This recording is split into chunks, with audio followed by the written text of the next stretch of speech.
परम श्रद्धेय पूज्य गुरुदेव के चरणों में कोटि से वंदना। 25 अगस्त है। अगस्त माह कई इतिहास के पन्नों को अपने में समाया हुआ है। ऐसे ही जैन जगत का एक इतिहास का पन्ना भी, एक इतिहास पुरुष का पन्ना भी 25 अगस्त के साथ जुड़ा हुआ है, जिन्होंने शिकागो विश्व धर्म परिषद, जिस परिषद में स्वामी विवेकानंद के लिए विश्व की प्रसिद्धि के रास्ते खोले, उसी विश्व धर्म परिषद में जैन धर्म के प्रतिनिधि के रूप में जिन्होंने अधिकृत रूप से सहभाग लिया, वे थे जैन समाज के प्रथम बैरिस्टर वीरचंद राघवजी गांधी, जिनका जन्म 25 अगस्त 1864 में गुजरात के भावनगर जिले में हुआ। सारा जीवन का उनका कालमान 37 ईयर्स का है, जिन्होंने भी विश्व में अपने कर्तृत्व, वक्तृत्व और व्यक्तिमत्व से एक गहरी छाप छोड़ी। उन सभी महापुरुषों की तरफ जब नजर उठती है, उनमें से कई महापुरुषों की तरफ हम नजर उठाते हैं, तो उनके साथ उम्र ने बड़ी कंजूसी करी है। स्वामी विवेकानंद है, शंकराचार्य है, और उन्हीं श्रेणी में वीरचंद गांधी भी है, जिन्हें केवल 37 साल का ही जीवन कालमान मिला है। लेकिन इस अल्प आयुष्य में, अल्प जीवन काल में उन्होंने दीर्घ काल का कार्य संपन्न किया। जैन धर्म को विश्व मंच पर प्रभावी रूप में स्थापित करने का दायित्व उन्होंने बखूबी निभाया। जिस शिकागो विश्व धर्म परिषद में बाकी सभी धर्मों की विश्वर सृष्टिकर्ता के रूप की संकल्पना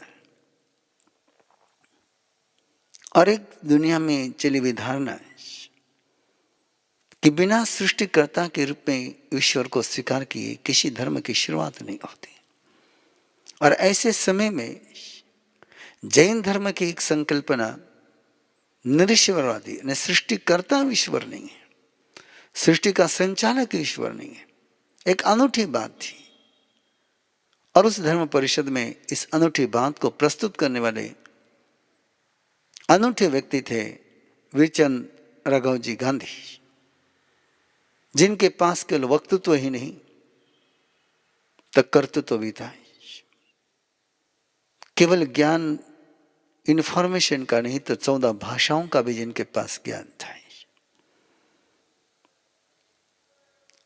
जिनकी निष्ठा धर्म के प्रति, अध्यात्म के प्रति और अपनी निष्ठा को मुखर और प्रस्थापित करने में जिन्होंने बहुत गहरा प्रयास किया, जिनके प्रभाव से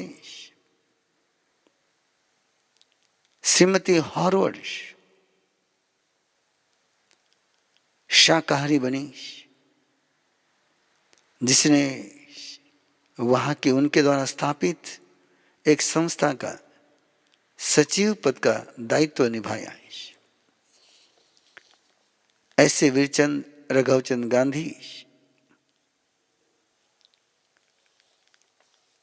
न केवल वाणी के वीर थे तो कृति के भी वीर थे। चाहे सम्मेत शिखर पर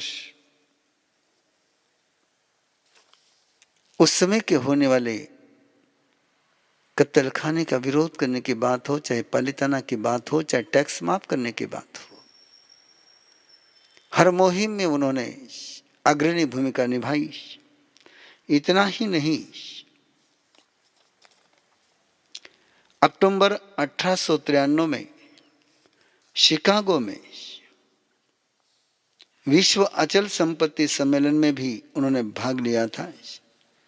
इसी प्रकार से अक्टूबर 1899 में अमेरिका में हुए तीसरे अंतर्राष्ट्रीय वाणिज्यिक सम्मेलन में भाग लेने वाले वे अकेले भारतीय प्रतिनिधि थे। स्वामी विवेकानंद ने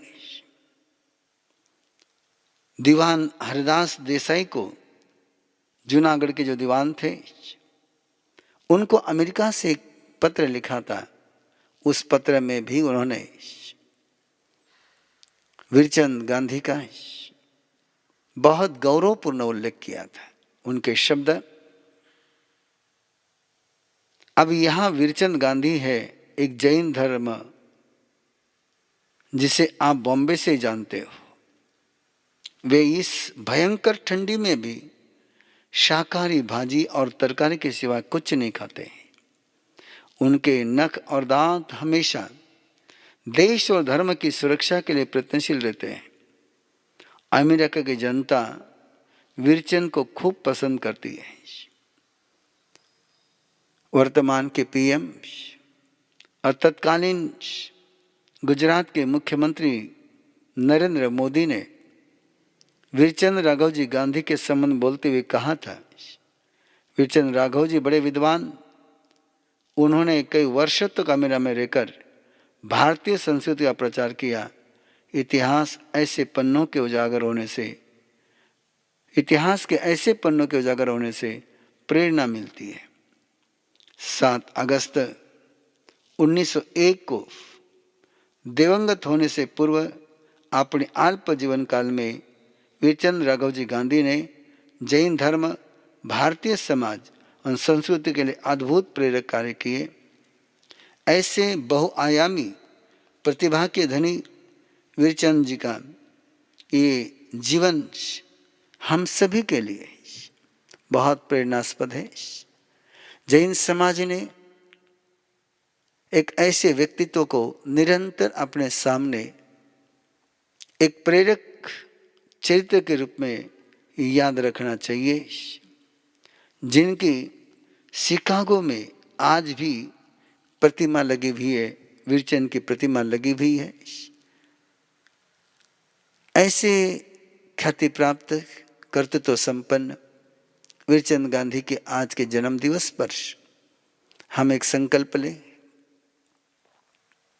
हम एक प्रयास करें कि जिस समय टेक्नोलॉजी नहीं थी, जिस समय इतने साधन उपलब्ध नहीं थे, उस समय भी उन्होंने विश्व में जैन धर्म की आवाज, जैन धर्म के सिद्धांत पहुंचाने का प्रयास किया।